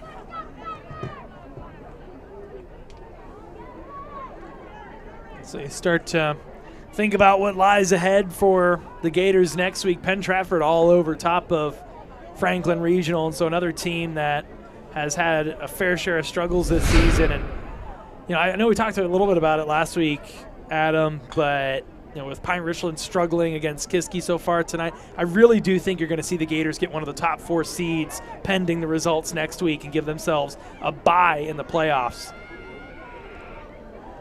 High snap. Jalot going to toss it to that far side, and the receiver catching the football, but a nice open field tackle by Cameron Price. 225, Bruce Ross. Yeah, good job getting out there quickly. That ball sort of hung up a little bit. And so would have liked to have seen, you like to see guys wrap up, but good job getting low, taking the feet out from the ball carrier and making sure that he gets taken down to the turf. And these are always really interesting. We haven't seen a lot of second-team action out of the Gators thus far this season. A lot of their blowouts have come with very late touchdowns compounding the score. So you get to see some guys that might be making an impact next year for this team. Trips left, one receiver right, to the air go the Falcons, and a completed pass over there right near the first down flag, caught by Capone Mickens. That'll be enough for a Connellsville first down, and if my memory serves me correctly, that's the first earned first down today for the Connellsville offense. That sounds about right. It's been real tough sledding. When the first teams were out there, it was very clear the Gators were in a league of their own tonight when it came to facing off against the Falcons. Motion man from left to right is McBride. The ball goes down to the turf. It's going to be scooped up. No, it's still loose, and who will cover it up? Initially, it looked like a Gateway defensive lineman, Tristan Lewis, went to scoop it up, but the ball came loose yet again. It was covered up by the Connellsville Falcons. That's another snap that we saw go just a little bit high and disrupt the timing. And yeah, that's a tough break there. You got to come up with that one. Coaches are going to be livid about that. Asante Martin, that's a senior that's seen some action this year. He's no stranger to being out there. I think you're used to seeing a guy like that come up with it. Just kind of fumbles it away there, and Falcons retain possession. Yeah, Martin, number 62, the third defensive end for Gateway, playing on both sides. Again, the snap goes awry, and it's going to be covered up by Jalad back at the midfield stripe. They'll say the forward progress was stopped at the 48. Big loss regardless, and it's third down and a very long while here for the Connellsville Falcons. The odd thing is that ball looks slicker as it's ever been, but the rain is virtually stopped. It looks pretty dry out there. It got pretty bad there in the second quarter. It looks like the skies have cleared up. Yep, just some fog out there and a wet field. So it's third down and 21 for Connellsville as they send trips to the left. High snap over the head of Jalot. He's going to have to retreat and cover it up way back at the 32, 33-yard line. And it'll be fourth and very, very long now as Connellsville's going to have to send out their punt unit. And Zavatchin will try to boot it away. So you get your first down on the evening and then promptly go backwards, probably farther than you've gone forward at any point tonight. I think they might have lost more yards in those 3 plays than they've gained throughout the entire evening. And that came right after their first down. There's this punt away, and Kenny Lewis will be on the return for Gateway. Catches it on the fly, runs to the right. Thought about cutting it back, but instead brings it to the near side right. Still, finally, a host of white jerseys will get there, but a face mask may have been involved in the stop on Kenny Lewis, the freshman return man there. Flag on the play.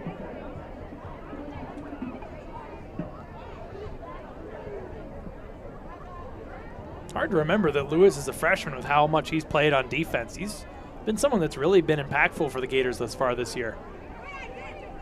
Checking with our referee just to confirm the call. Personal foul, face mask on the kicking team. 15 yards from the end of the run, first down.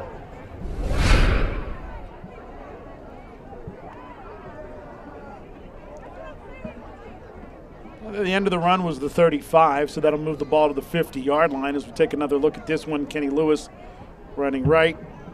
Face mask grab once. And then I think again in that pile-up. Yeah, Zachary David definitely got a couple swipes at it there, and then hard to tell who officially might have gotten it because there were a whole host of white jerseys in there. Ball slides through the hands of the runner, Mikhail Connor, and the reserve quarterback, El Cedro Bryant, tried to run right, then run left, and then gets brought down back at, I think, the 37-yard line, as that'll be the final play of the third quarter. We'll head to the fourth quarter. The score the same way it was at halftime. Gateway 48, Connellsville 0. Yeah, broken play, and credit to the young quarterback. Tried to make something out of nothing, but just kept going the wrong way with it. And now it's the Gators who are well behind the sticks.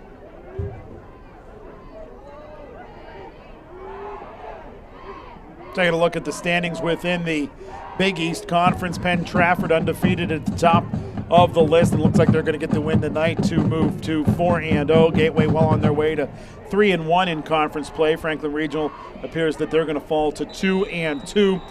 Connellsville's going to fall to 0-4 within the conference, and Latrobe and Woodland Hills doing battle just down the road in Turtle Creek. And last time we saw that score, Woodland Hills was up in that football game. Yeah, last update was 14-7. We'll see if we can't get another one here before the end of this one, because that's really the battle for the 4 seed there. That's going to be, especially for Latrobe, that's the last gasp to try and keep this season alive. Some movement early, no flags fly though, as Gateway is going to go to the ground, and the ball carrier, Mikhail Connor, running the near side left, gets tossed to the boundary, but not before picking up a decent chunk of yardage there as he takes it across midfield to the 45-yard line. Yeah, we saw Connor against Latrobe get a handful of carries, and I know, Adam, that's one that you weren't here for, so we got a little chance to see Connor with some late game carries. He looked very much the part of a competent ball carrier and someone that has a future in this program, someone that can contribute later down the line. A wing and 2 receivers right. RPO there. Connor's going to take the handoff and get back to the line of scrimmage on a surge. Late decision there by Bryant, the freshman QB. Leads to this 4th down and 5. Yeah, it's tough. With the RPO, you want to scan your options, but sometimes you got to be able to make a quick decision there. That's one he probably wishes he would have pulled out, but at the end of the day, you avoid a turnover, you avoid having that ball jarred loose, so no worse for the wear. It's 4th and 6 as the Gators are going to go for it here on 4th down. The ball carrier running right, cutting back left is Amari Gans, and the freshman will pick up a 1st down for Gateway inside of the 40 to the 38-yard line. Yeah, good run there, good patience, and then when he knew he had to get to a certain point, just sort of put that helmet down and drove his way forward. Made enough happen to move the chains there. That's a heady run, and a good job there by the 5'9" freshman. Take a look. Good job getting out there and laying some blocks. Guys getting to the second level there and opening up some holes. 1st and 10 for the second team Gateway offense as they have a wing left, 2 receivers right. Receiver split to the near side left as well. Hand off to Gans running left inside of the 30, shouldered to the boundary at around the 26-yard line. Let's say maybe the 25. Regardless, it's 1st down for Gateway, and these guys getting some bonus action this weekend because they're going to play again tomorrow down in Connellsville with a 10 a.m. kickoff between the Gateway JV team and the Connellsville JV team. It's going to be an early morning, but some of these guys will be revved up and ready to go. Always exciting whenever the young guys get some action under the lights here on a Friday night. Get a better crowd, you get the band, all these different things that you don't get at the JV game. So I'm sure they'll be ready to go tomorrow, but probably a little sore. Handoff, Gans again hesitates, now finds a hole over the left side, inside of the 20, inside of the 15, heads towards the 10-yard line where he'll step out of bounds, I guess, at around the 11-yard line. That'll be enough for another Gateway 1st down as they continue to move this ball down the field. You see he misses the initial hole here. As right there, he could have snuck right through, but has the speed, decided to bust that one out towards the outside. Gets himself a nice chunk of yardage there, and now the Gators threatening to build on this 48-point lead. 2 receivers right, 1 to the near side left as the Gators are going to go back to the ground, and the ball carrier is Connor. Connor running right inside of the 10, inside of the 5, and he'll cross the goal line for a Gateway touchdown as the Gators will surge past 50 points tonight. Yeah, great effort there. Just so much depth at the running back position for the Gators. You see, these guys overpowering and overmatching this second team for the Falcons. Good job there shaking off a would-be tackler and following blockers, good vision, getting yourself into the end zone. That's what you love to see. And a nice open field block by David Howard, which led to the ultimate score there for the Gators back, Connor. So Plaskin on to attempt the PAT. Good snap. Hold down, kick up, and the kick by Cole Plaskin is good. And Gateway has extended their lead to 55-0 on Connellsville with 8 minutes and 2 seconds to play in this football game. And elsewhere, Adam, wanted to update you. Latrobe is now in front of Woodland Hills 17-14, 10 unanswered points. And so that is a big, big game there. It looks like Franklin Regional will fall to 2-2. Latrobe lost a heartbreaker to them on a hook and ladder play last week. Franklin Regional scored very, very late in that one to win 41-40. Now here's a conference that is muddled at the top with Bethel Park and Moon both 3-0. Moon undefeated at 8-0 on the year. Bethel Park 5-3, and a team we saw early in the season that didn't look very good against the Gateway Gators, but obviously they've ripped off a good chunk of wins, winning 5 thus far this season, including 3 in their conference. Upper St. Clair and West A, as it stands today, would make the playoffs. Peters and South Fayette, who were in the top 5 in the early part of the season, both 0-3 in conference action. Well, and Adam, South Fayette and Peters are both winning tonight. Upper St. Clair and West A are losing, but Moon is now taking it to Bethel Park. They're up 30-0, and so Moon's been sort of skating by a couple 3-point wins the last couple weeks. A statement win by the Tigers to reassert their claim as the #1 team in 5A. End over end kick down towards the 16. That'll be returned by Connellsville. The return man is Jacob Puskar. Puskar brought down. And will be 1st and 10 for the Connellsville Falcons. He's involved in the tackle, Caleb Kendall, the 5'6" sophomore. And his teammates were thrilled with him making that stop. Yeah, it's always fun to see the guys that you see doing some stuff in practice. They never get their opportunity here. They go out there, they make a play. You feel good for those young guys. Vince, it truly is remarkable how muddled the other 2 conferences in 5A are. Obviously here in the Big East Conference, the class of the conference is Penn Trafford, followed shortly there behind by Gateway. But when you look at the Allegheny 6 and the Northeast Conference, really a very different story with teams that are having rough goes of it. And you look at this one where you have 4 teams all at 2-1 at the top of that Northeast Conference. North Hills, Penn Hills, Fox Chapel, and Pine Richland. And Kiski down there at the bottom with Shaler, who's 0-3. Kiski and Pine Richland doing battle tonight. That, from what we heard, was a close game with Kiski taking the lead, I think. It was tied at halftime. Okay. I know that much. We'll see if Eric can get us another update over in the next room over. But, yeah, 4 teams at 2-1, and all those teams have beat each other in some way, form, or fashion. And so you talk about muddled. I tell you, this is the year that I do not. I thought last year was tough with COVID and teams playing a different amount of games. I think this year might be tougher for the selection committee to try and sort this all out and figure out all the seeding. And, if you see Pine Richland lose another game, you might start thinking, does Gateway have a shot to be one of the top 3 seeds in 5A? I wouldn't count that out.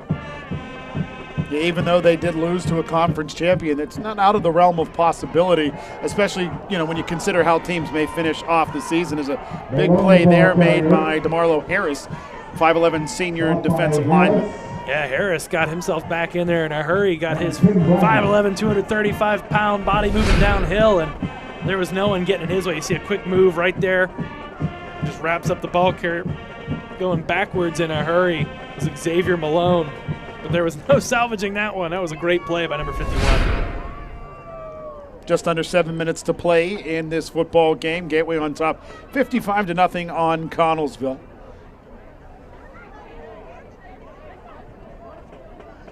Twins to either side. Good snap this time as the Falcons will go to the ground. Ball carrier is Xavier Malone this time.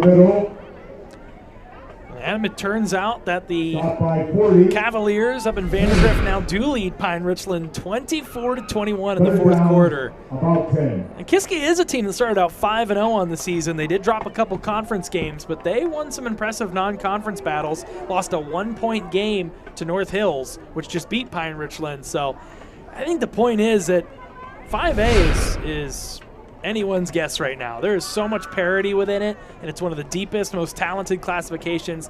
I tell you what, Adam, I'm just so excited for the playoffs because I truly have no idea what's going to happen. 2 receivers to either side. Jalot, shotgun, looks left, now steps up into the pocket, runs right, runs back left, gets close to that first down flag, but he'll be hit hard and brought down shy of the marker by Donovan Biggs. Yeah, Biggs, the sophomore, coming up, making the play, ensuring that the Falcons don't convert here. Now they've got some thinking to do here on 4th down. Looks like they're going to keep the offense out there.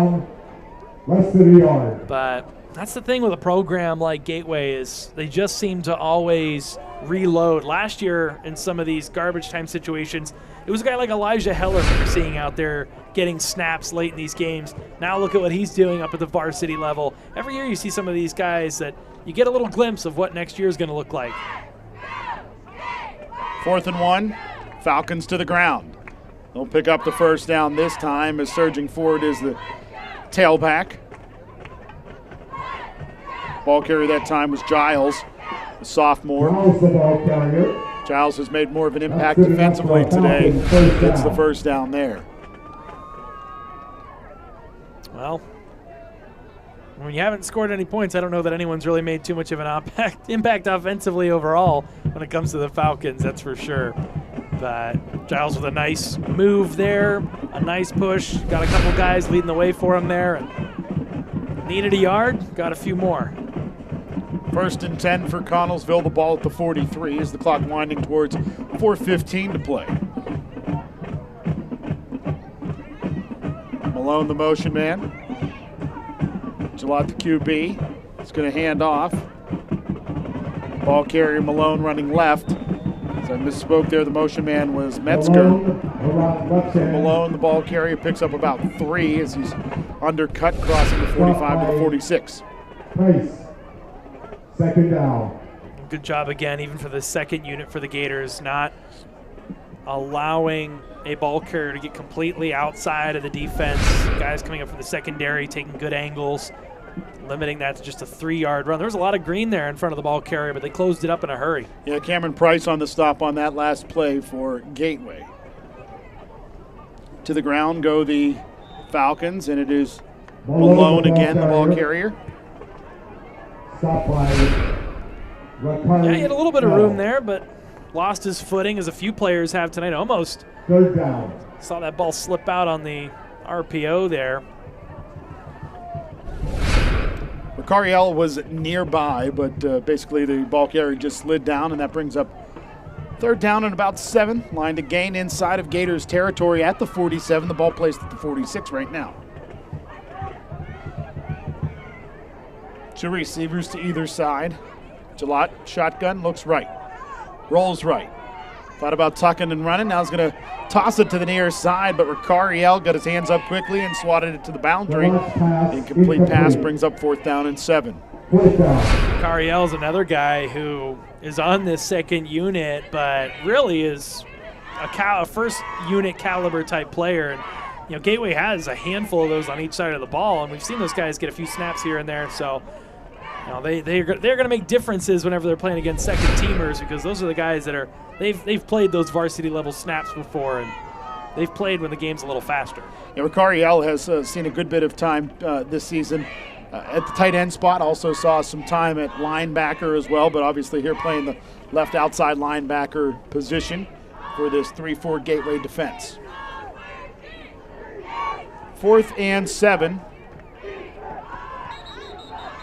As the snap high, and a flag will come in. Delay of game, offense, 5-yard penalty, still 4th down. The scoreboard says 3rd down rather, but it is in fact 4th down. It'll be 4th down at about 12 from the 41-yard line. Clock winding under 2 minutes to go here. Gateway comfortably on top, 55-0 on the Connellsville Falcons. It's going to be a long trip down to Fayette County after this one, as Gateway beats up on Connellsville. Jalot tossing right. Jump ball. It's going to be intercepted by Gateway. INT for Demir Strong.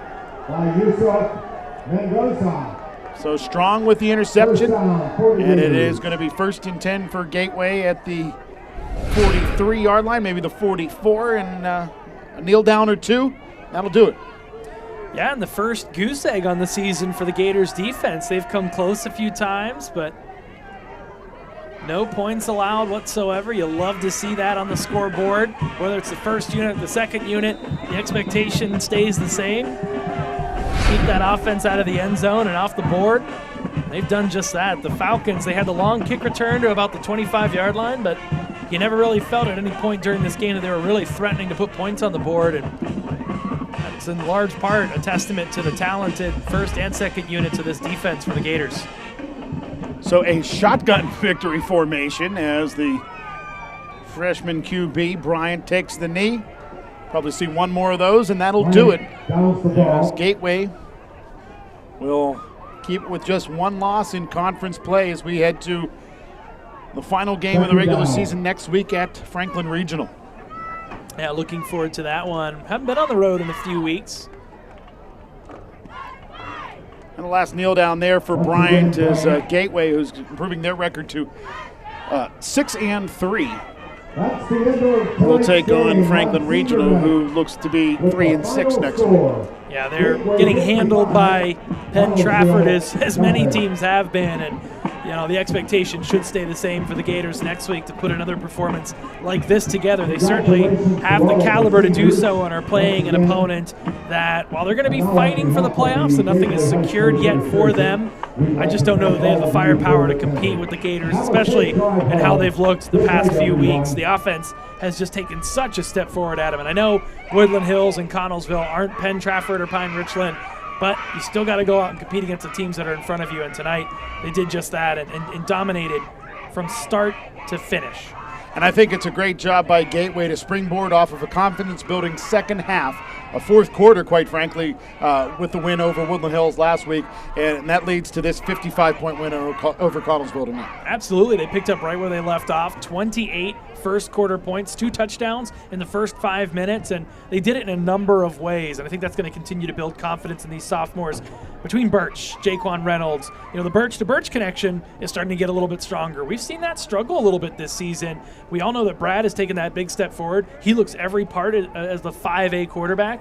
Brett took a little bit longer to adjust to the 5A level of competition, but now he's really starting to step up and make plays in the passing game. And that's just another offensive weapon this team has going into the playoffs. Couple that with the option they've been running lately. These teams that beat Gateway early in the season have some new wrinkles they're going to have to deal with whenever the playoffs come around. And we've seen the Gateway defense shine brightly all season long, even in their 3 losses, and I think that's going to continue headed into next week and then in the ensuing weeks in the postseason. Well, the biggest thing about tonight and hopefully next week is you're relatively healthy, and they have been through most of this season. You saw Pine Richland, they're trailing Kiski right now because they lost 2 of their starters on offense, their quarterback and their running back. So you hold your breath and you hope they get through things at Murraysville next week. Certainly with a win, you never want to make any assumptions or take anything for granted. But then 2, that you get out unscathed, get in healthy, because if this team goes in perfectly healthy into the postseason, they've got as good a shot as anyone to bring home a title.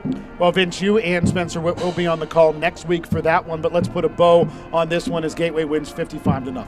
Yes, a great, complete performance by the Gators. Nobody can run the ball up the gut on them. They continue to be stout on the inside, the secondary, multiple interceptions tonight. I don't think we've seen a more complete effort from the Gators thus far this season. I think that's going to trickle into next week's matchup against the Panthers. Again, your final score today, 55-0 as Gateway defeats Connellsville. That'll do it for our coverage of Gateway football here in Monroeville, Pennsylvania tonight. For my broadcast partner, Vince Russo, and our entire crew, I'm Adam Gusky. We'll talk to you again next week from Murraysville as the Gators take on the Franklin Regional Panthers. And you can catch it all here on Gateway football broadcasts tonight on NFHS, next week on YouTube, and as always on the Trib Live High School Sports Network.